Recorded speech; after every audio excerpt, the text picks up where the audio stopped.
Hello and welcome to another episode of the Tyndale House podcast. Today we have another one of our interviews and I'm joined by David Armitage, who has been on the staff of Tyndale House for a while. How long in the current role? 4 years. Okay. And what is that current role? Well, I'm called academic administrator, but that's to a large extent that's bound up with being the managing editor of the Tyndale Bulletin, which is our academic journal, and then I also help with managing the academic project. Yep. Okay. And it's Tyndale Bulletin that we want to talk about today, because you do manage that. And so what does that involve on a day-to-day basis? Chasing up writers probably half the time. Well, in many ways, it's just making sure everything behind the scenes works smoothly. Some of it's to do with chasing up reviewers, making sure our systems are working. The general editor, or the main editor, the boss, you might say, is Caleb Howard. So he has the final say on what we publish, but I contribute to those discussions as well. Yeah. And then I do things like the typesetting and liaise with the copy editor that we use to make sure everything is spelt correctly and so on. Yeah, good. So tell us about the history of Tyndale Bulletin. This was not planned, but we have, because we don't have a library at the moment, or we do, we have temporary libraries. So there's books all over the place in Tyndale House.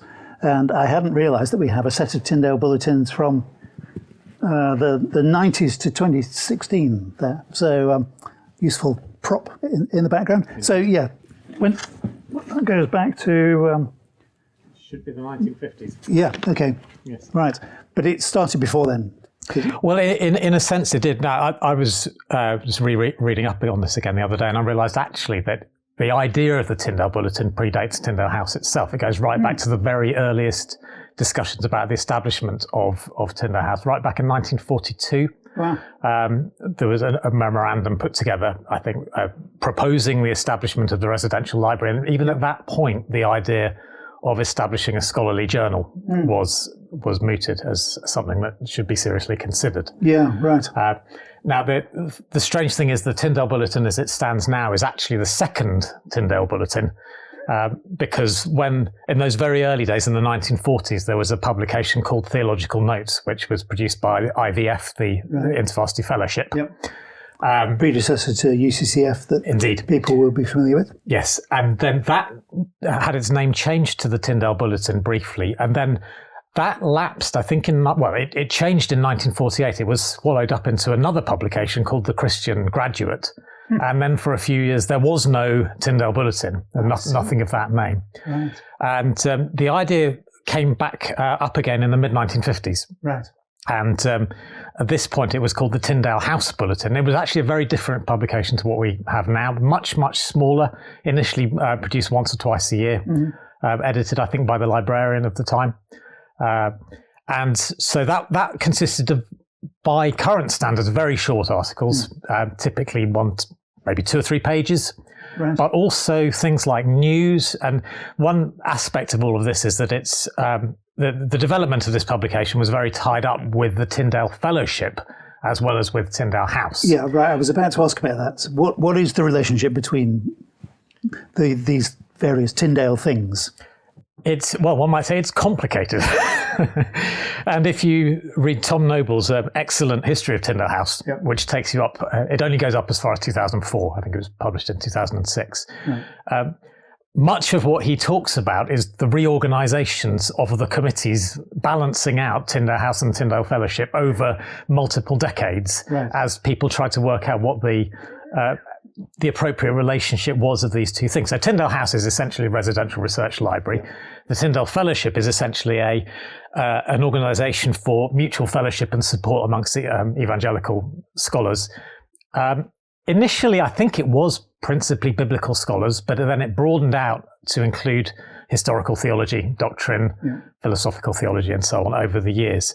And the two institutions have had a very close sort of symbiosis, you might say, over the years, very, very closely linked. But in some ways, organisationally, that's not always made the most sense, because the Tyndale Fellowship is a membership organisation and Tyndale House is essentially a residential library. And that's why actually the two organisations have recently formalised an organisational separation whilst retaining very close links. So as of, I think it was 2 years ago, the Tyndale Fellowship became a separate charity in its own right, which just means it can set its own terms and agenda and things.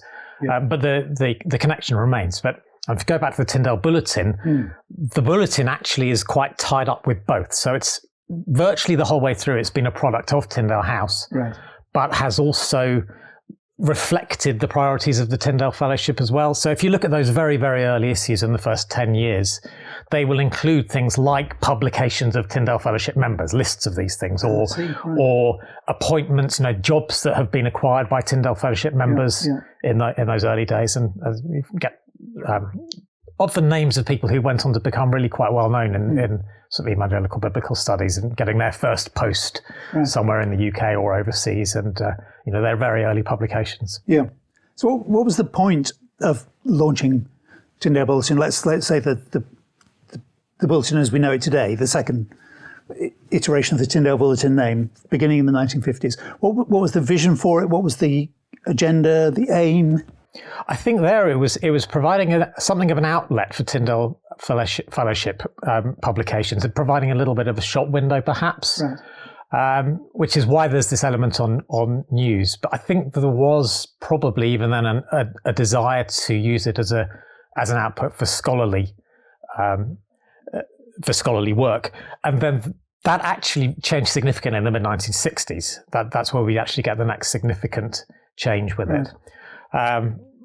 When it was decided that rather than it being this rather small publication of maybe 10 pages per issue, 10 or maybe a little longer, they would switch to a more conventional academic journal. And so I think this was 1966, I think this changed. And they kept the numbering. They changed the name, in fact, very slightly. The Tyndale House Bulletin became Tyndale Bulletin. They picked up the old name that had been lost. But carried on the same numbering. So the first Tyndale Bulletin, so named, followed. It was issue 17, following on from issue 16, which was the final Tyndale House Bulletin. And the format changed quite substantially at that point. So rather than it being this very small pamphlet almost, it became, the plan then was that there would be an annual publication of exactly 160 pages, and it would be a journal of technical academic biblical studies. Much more similar to certain other journals that you get out there. So at that point you get a move away really from having the news element, and it becomes much more focused on scholarly content. Yes, okay, right. And has there been more change since then? Has the focus changed or the content? Well, yes, there's been different phases really, and that partly reflects the changing relation to the Tyndale Fellowship. So for quite a significant portion of the Bulletin's history, it was principally a vehicle for publishing Tyndale lectures. So which are the annual lectures at the conference? The main lectures at the Tyndale Fellowship Conference, or Tyndale Fellowship Study Groups, as it's been called, somewhere along the way. And so if you look at some of the issues from, I think we're probably talking late 1970s and early 80s and so on, some of those are made up almost entirely of Tyndale lectures. Not completely exclusively, but those are fairly dominant. And what that means is you get quite a variety of topics, because you'll have the biblical archaeology lecture will be in there, and the New Testament lecture, the Old Testament lecture, but also potentially the doctrine lecture. And I'm not sure exactly when philosophical theology became a separate study group and lecture, but that would be in there as well. And at one point there was an ethics group. And so what you then see across that period, in a sense, the scope of the journal was a bit broader. So this is part of the shift I think there's been, and it's part of this sort of negotiation between Tyndale House and Tyndale Fellowship, which Tom Noble describes in his book, is how in many ways Tyndale House did start as a biblical studies institution. The Tyndale Fellowship, in some ways, I think it's fair to say, I mean, people who really know the background might correct me on this, but that really started with biblical studies as well. But there were regular discussions throughout the early history of the House and Fellowship about the extent to which that should be broadened into practical theology, into doctrine, into ethics, and so on and so forth. But essentially it started, I think, primarily as a biblical studies journal. Right. In terms of what's happened since then, well, actually, I mean, this is coming much more recently. Now we as of 4 years ago, or possibly 5 years ago, we only do biblical studies, right? Which is to some extent a reversion to the original shape of things. Yeah. And that actually rather reflects what's happened in the more recent journey together of Tyndale House and Tyndale Fellowship, Sure. Because Tyndale House is a biblical studies research institution. Yeah. We don't have anyone on staff, at least, specialising in doctrine or historical theology, although we do have some readers still who are working in those areas. Yeah. Also, people come through. Yeah, what it does mean is that we don't have the expertise in-house to review topics like that. So actually the position now with the Tyndale Bulletin is it's almost returned to its roots and become pure biblical studies again. Yeah, okay. So that's a relatively recent change. So even within the last 10 years, there've been articles on things like marriage and Christian perspectives on that, ethics and so on. But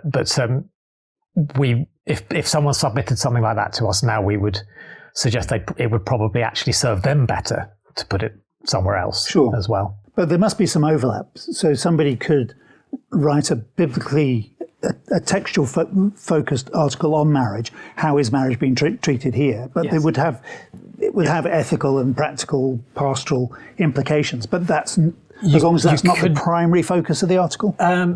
Yes. So we don't tend to publish much which has explicit application in it now, because it's a technical biblical studies journal, and it's just we're trying to play to the strengths of Tyndale House. Yeah. So the one I was referring to was written. It was a very good essay written by an ethicist, specifically addressing contemporary issues. Yeah.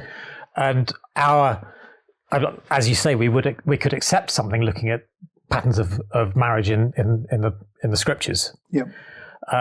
But that would be much more wanting to engage directly with the text of the scriptures. So in a sense, it's a bit further removed from ethical reflection, although it's still extremely relevant to it. Sure, yeah. But we're not trying to make the whole move from the biblical text to the ethical application within single articles. And there are other publications in which will do that and do it very well. Right. But any journal really has to decide where it fits in the scholarly ecosystem. Yeah, definitely. Yeah. And if the foundations are being built thoroughly biblically by articles that look really carefully at those kinds of issues, what's going on in the text itself, that then gives a much more solid base for an ethicist to work with that, rather than for them to try to do an article that's doing everything. So that's why we could certainly we would hope that what we publish does in the end serve the life of the church, but the link may be sometimes more indirect. Yeah. Right. So we may be writing things which serve the people who then write the commentaries, which are then read by the pastors or read by the practical theologians, and so it's not an immediate sort of payback necessarily for I suppose for lay people. Yeah. Right. So the audience is very much an academic audience. The audience is not pastors. It's not interested lay people. It is principally scholarly, although we do try and make it accessible to people who have relevant knowledge. Right. So, I mean, there are small things like that. If we have an article which is about something in the Old Testament where some Hebrew is discussed, we would probably try and transliterate some of the Hebrew text rather than putting it purely in Hebrew script, just to widen the accessibility a little bit. Right. We don't always do that. I mean, if we had an article where you'd have to know technical Hebrew grammar to have any hope of understanding it, then we probably wouldn't do that. But so it's even different articles may have slightly different angles on that. Some of them are much more accessible. Right. We still publish Tyndale lectures, not all of them. So we'd no longer publish the Tyndale lectures in doctrine and so on. But often those are probably, in some cases, more accessible to an informed, non-scholarly audience. So there was one by Craig Blomberg from a couple of years ago on looking at some issues to do with wealth and poverty, which would repay attention by people who haven't got a scholarly background necessarily. That would be a good example. And some of them, another one like that, James Hoffmeyer's, which actually is the most downloaded article in the last 4 years, was on the route of the Exodus. Ah, yeah, I was looking at that just recently. Which is it's just a fascinating read, full stop, and you wouldn't have to have specialist knowledge to do that. It's in a way what James Hoffmeyer has done there, to some extent, is he's popularised his own very technical archaeological work. But he hasn't popularised it all the way down, if I can put it like that. But he's retained enough meat that it still is a scholarly article. Yeah. But someone like me who has got an academic background, but I'm not an archaeologist. Right. So I can get real benefit from reading something like that. And I think most pastors or preachers could as well, if they're preaching on the Exodus. So actually, he talks about not just the route of the Exodus from Egypt, but Jeremiah's exodus into Egypt. Mm-hmm. So if you're preaching on Jeremiah or the Exodus, maybe that's worth a look. Yeah, very good. What are some of the other significant things that have been published over the years that particularly strike you as being this was a key thing to publish, or this was perhaps a key person who's been quite influential, who's published? Well, it's interesting if you look at the people who've published over the years, and it's a little bit of a who's who of evangelical scholarship, of British evangelical scholarship particularly, I think. Some more contentious than others. Some, but the entire back catalogue is, of course, now available online, so people can explore this. But so some of the ones that really stand out. I mean, I think probably the most cited article probably still is David Klein's on the image of God in man from 1968. Right. Yeah. Which I don't know if you're familiar with that one. Yeah. That I think it stood the test of time, that one. I think it's a very, very interesting read. I cited it in my thesis, I think. There you go. Another one that's actually had a lot of, attracted a lot of attention, although ironically we now wouldn't publish it because it's out of scope, is J.I. Packer on the Atonement, which I think was 1974, I think. Yes, it was, yeah. That's been excerpted elsewhere, and it's really become a very influential thing. I think is still widely read. Very, very important. When I was looking, that looked like that was the only thing that Jim Packer ever published in Tyndale Bulletin, isn't it? Do you know of others? I think that's the only one. Wow. So if you're only going to write one, make it a good one. Well, yes. I mean, it may partly reflect the fact that he was principally a historical theologian, a systematic theologian, and therefore there may have been other journals more particularly attuned to his particular interests. I think. Right. But I mean, other ones. I think of N.T. Wright did a Tyndale lecture. I think it was in the 70s as well, which was again pretty significant for subsequent discussion of Paul and justification for the next 20 years. So in terms of influence, I mean, obviously some people agree or disagree with him to the greater or lesser extent, but it was an influential lecture, which was carried there, I think. And there are plenty of others, I think, of similar stature that you can find there. And who's published most? Alan Millard's published quite a few in there over the years, but do you know how many articles he has? I think for him, so Alan Millard had a long association with the journal. I think it was 12. Right. Okay. In the last one. So he was the editor for quite a long time. Right. In fact, I think he carried on because he was the librarian here in the 60s. Moving into the 70s, I think. Right. Again, someone else could correct me on this. And then he moved to Liverpool, where he became a professor. Yep. And I think he actually stayed on as the editor for a little while after he'd moved to Liverpool, if I read the history correctly. But he published his first publication in the Bulletin was, I think, in 1962, and his most recent one. I mean, very sadly, as many our listeners may know, he passed away a few months ago. But at that point, he had just had an article accepted in the Bulletin, remarkably, which just came out just before Christmas. And so that is, I think, a 62-year gap between his first and final publication in the Bulletin, which is remarkable. And that's quite impressive, isn't it? Yes, and the quality was astonishing. Because I mean, it's a wonderful article that's just published, which connects rather well with our research, some of our research priorities here to do with names and the Old Testament. At the same time, it's not one of the most accessible articles, I would have to say, because he's discussing the finer points of Amorite grammar. Okay, right. A challenging read in many ways, and a challenging edit. Yeah, I can imagine. Yeah, my Amorite grammar is let's say weak or non-existent, perhaps. So I might give that one a miss. Yeah. What are the future plans for the Bulletin? Just keep on doing the same thing? Or? Well, things have changed significantly, actually, in the last 5 years, really, since I started getting involved with it. I mentioned how in the 60s it had changed to a pattern of an annual journal of 160 pages. Yeah. And then that, I think early 1990s, it went twice yearly, again 160 pages twice a year.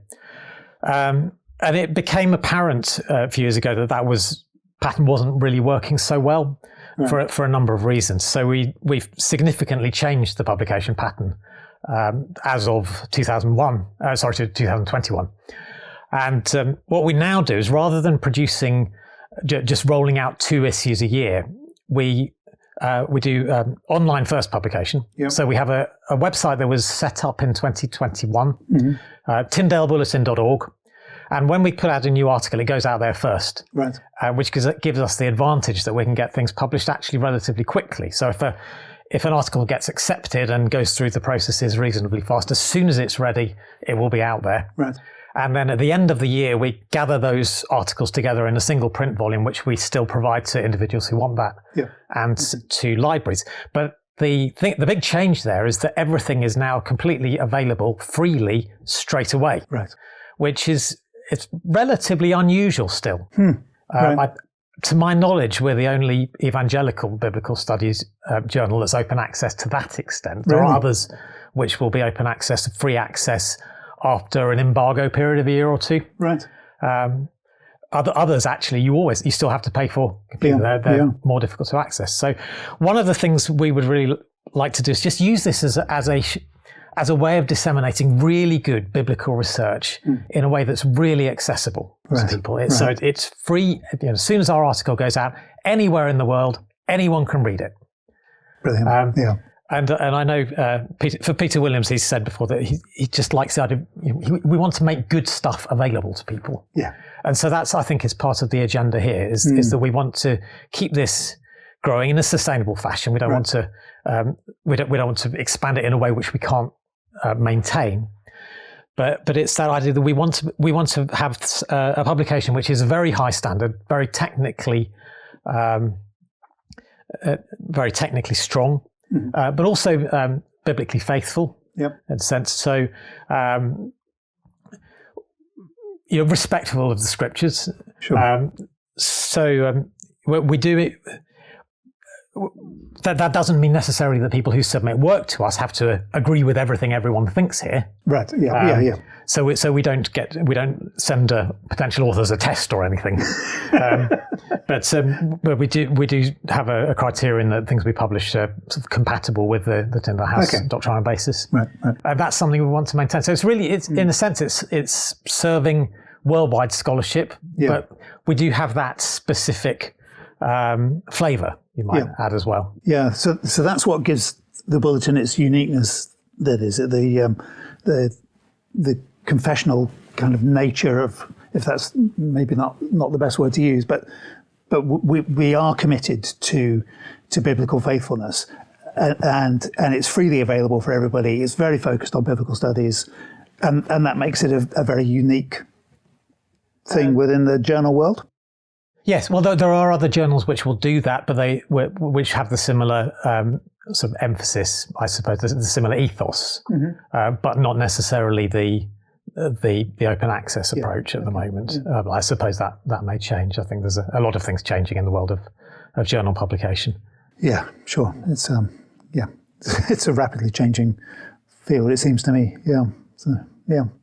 Brilliant. Thank you. Well, there's the Tyndale House podcast, which is a much newer thing and may not go on as long as the Bulletin. Who knows? But a lot of the people who subscribe to the podcast are the kind of people who would love at least some of the Bulletin articles, even if they can't cope with the details of Amorite grammar any more than I can. So, yeah, do go and check out the Bulletin, tyndalebulletin.com. Yes, or you can follow it on X or Twitter, if you so desire, or now on Blue Sky as well. Yeah, very good. And there is also an email subscription list if people want updates, which I think you can access via the Tyndale Bulletin website, or I think via the Tyndale House website probably as well. Great. Thank you very much, David. Great to chat to you about this. Thank you very much for joining us. Please subscribe, rate, review, all those kinds of things so that other people get to know about the podcast. Thanks very much. Bye-bye.